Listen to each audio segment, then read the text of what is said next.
welcome to this sewing tutorial where we will make together this lovely corset style dress. This dress features a drop deep V waistline. The skirt is gathered only at the sides, which accentuates the hip, and there's also a shirring panel at the back that helps knot the waist area in the most comfortable way. You can make it in mini length, midi length, or above ankle length, and there's also a corset style version included in the pattern.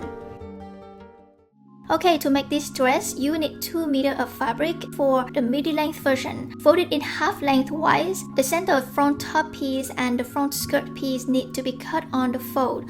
So place these pieces along the folding line, then place the rest and make sure that they align with the straight grain of the fabric.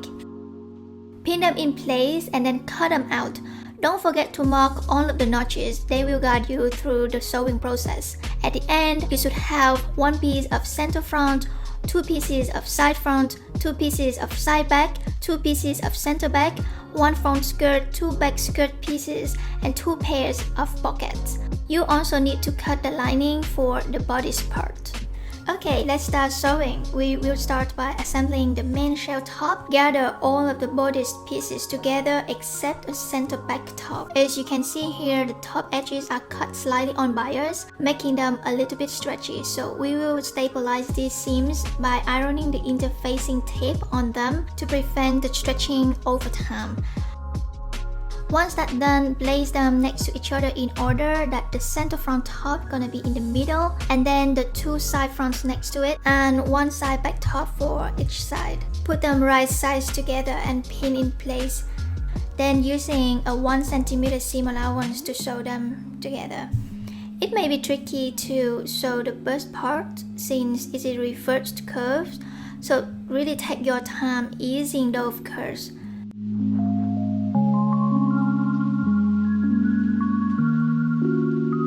To press those seams flat, clip all of the curvy parts at the waist and the bust. I'm using a tailor ham to help press the curve, but you can use anything with a round surface if you don't have one. Then repeat the exact same steps to make the lining. After preparing the lining, take the center back top of both the main shell and the lining. Place them right sides together and sew the top edges with a 1 cm seam allowance. Then turn it right side out and press the seam flat. When you press, roll the lining slightly inside so it won't be exposed. At this point, you can also overlock the 2 layers at the center back seam, but because I will use binding tape to finish it later together with the zipper, so I will just skip this step. To prepare this piece for shirring, draw parallel lines 1 cm from the top edge. Depending on your preference, you can decide how big the gap between each shirring line should be. Here I'm doing 1 cm between each line, and I will stop around 2 cm above the bottom edge to include the seam allowance also. Then you're gonna need to hand weave the elastic thread onto the bobbin, keeping the tension even but not too tight. And load the bobbin into the sewing machine as you normally would and use just regular thread for the top thread.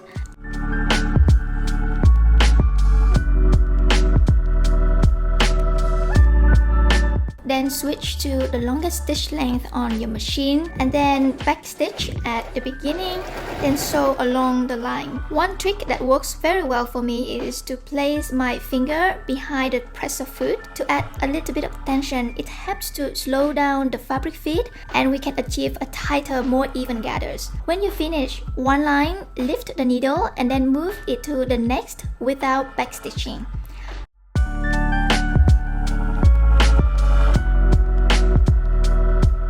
Continue until you reach the end of the last line, and then don't forget to backstitch to lock the elastic thread.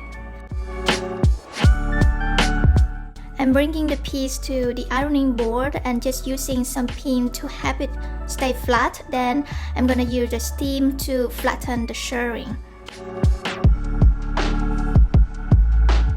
Okay, back to the corset bodice. Place the right side of the main shell to the right side of the lining together and then sew the top edge with 1 cm seam allowance. We're gonna add understitching here to prevent the lining from rolling outward. Give it a good press and then turn it wrong side out and sandwich the shirring piece inside. So you're gonna see we have to align the top edges, making sure that the lining on the shirring touches the bodice lining and the main fabric on the shirring touches the bodice main fabric. Pin the 3 layers together and then go ahead and sew with a 1 cm seam. Because the shirring piece is a bit shrunk, so we will have to stretch it back to its original length to match with the other 2 layers.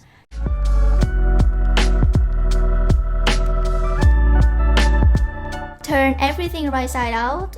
Look how beautiful it is already. Wow! Next up, we will prepare the skirt. Overlock all around the 4 pocket pieces and also the side seams of the front skirt and the back skirt.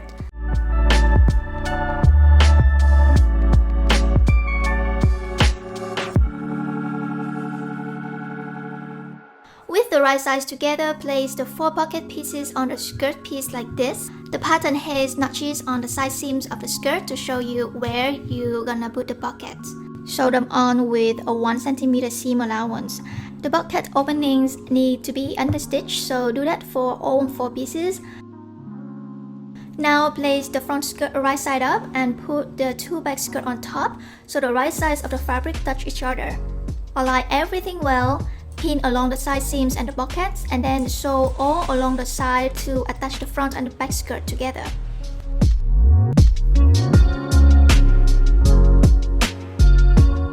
This method is very simple for assembling the pockets, but they will tend to move quite freely, so it's always a good idea to apply bar tacks to attach them to the front skirt. Next up, we're gonna do 2 parallel basting stitches along the skirt waistline. This is to prepare to create the gathers, making sure that you're leaving the thread tails at the end of both sides.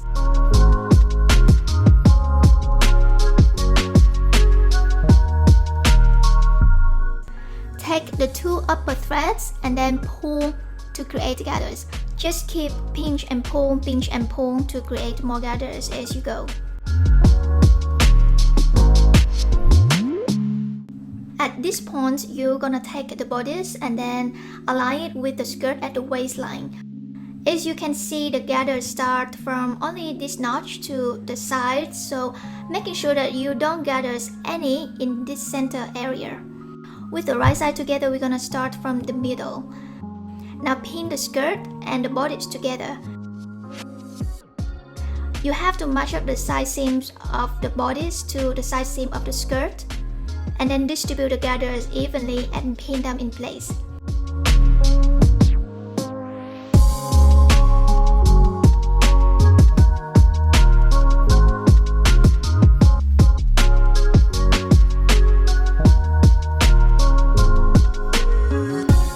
When you are happy with how your gathers is, go ahead and stitch all together at 1 cm seam allowance. Pay extra attention to the center front area where the deep V curve is very intense. This is a reversed curve, so you have to clip right at the middle of the skirt, which is the inside curve, like this, to help match up everything a lot easier. If you are not confident with your skill, I suggest you to hand baste it first, so you won't have any problem on the machine. Then you should go slowly and add more clips on the way if needed to make the seam smooth. Then we will overlock this whole waistline seam and press it towards the skirt.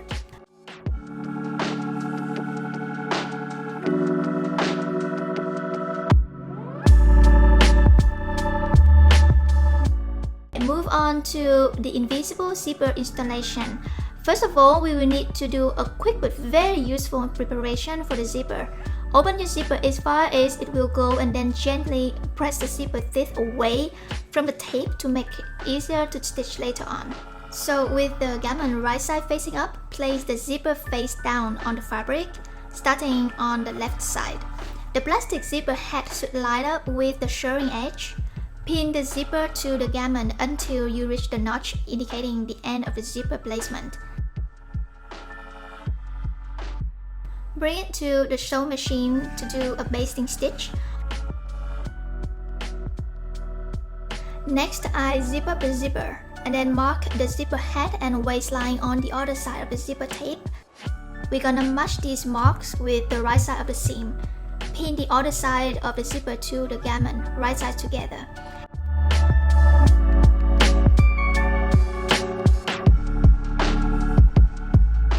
Then unzip the zipper and run another basting stitch. The purpose of basting stitch is that now we can check if everything matches well before sewing it in permanently. Then we're gonna switch to a proper invisible zipper foot to sew the zipper in.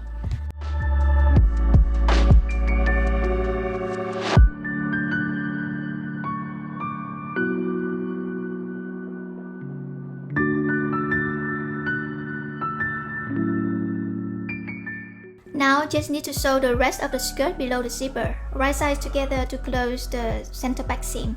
I like to start at the hem and end right at the point where the zipper seam ends. Then press the seam open.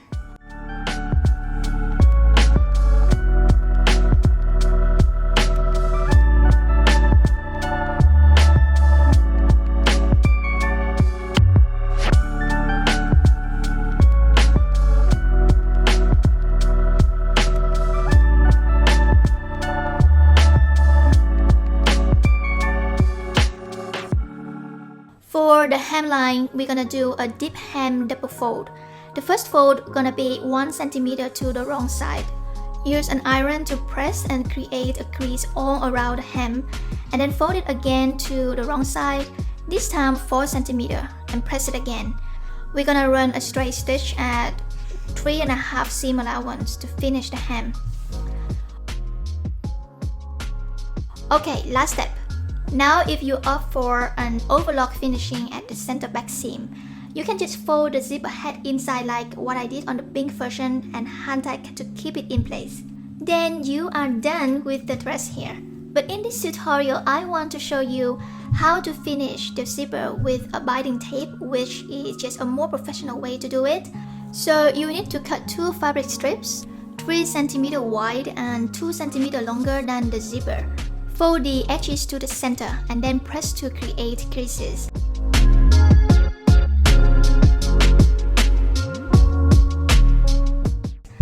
Now fold the zipper head down to the wrong side of it and then pin to secure. Align the binding with the zipper seam allowance so that the right side of the binding touches the wrong side of the zipper. Then fold the top of the binding over to the other side. Then keep pinning along the length of the zipper. When you reach to the end, fold 1 cm of the binding to the wrong side. Bring it to the sewing machine and run a stitch right at the crease along the zipper. Next, flip the binding over to the wrong side of the garment, and thanks to all of the creases line that we prepared before, we're just gonna fold and hide the raw edge inside like this, and then do a top stitch right at the edge of the binding. Continue to do exactly the same for the other side, and voila! You just got a very beautiful and clean finishing for your zipper. That's it guys, we did an amazing job here. Please keep in mind that this dress is draped for a standard cup B figure. Thanks for the shirring detail at the back, it is extensible to cup A, C and even D.